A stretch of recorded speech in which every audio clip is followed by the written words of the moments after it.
একটা রিলেশনশিপের শুরুতে দেখবেন মিনিটে মিনিটে কল, মিনিটে মিনিটে SMS, কেমন আছো, কোথায় আছো, কি করছো, খাবার খেয়েছো কিনা।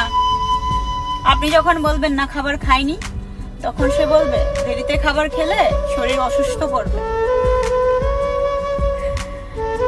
এমনই এত কেয়ারিং করবে ভাই, আপনার কাছে মনে হবে আপনার লাইফে এমন কেয়ারিং আর কেউ করেনি।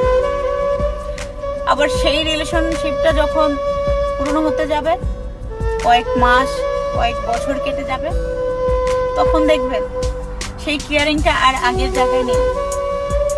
আপনি তাকে যখন ফোন বা SMS করবেন, বলবে পরে কথা বলছি, SMS এর রিপ্লাইটা আর সাথে সাথে আসতেছে না, বলবে ব্যস্ত ছিলাম, একটা কাজ ছিল, অনেক বিজি ছিলাম।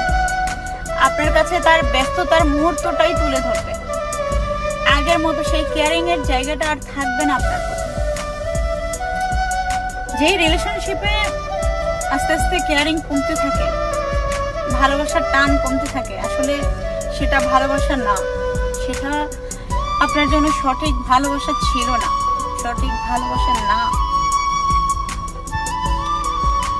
ভালোবাসা হওয়া উচিত এমন, যার সাথে আপনার পুরো লাইফ কেটে গেল, তার প্রতি আপনার কেয়ারিং, টান, ভালোবাসার আবেগ, ভালোবাসা কোনোটাই কমতি থাকবে না। সেটাই হচ্ছে উপযুক্ত ভালোবাসা, সঠিক ভালোবাসা।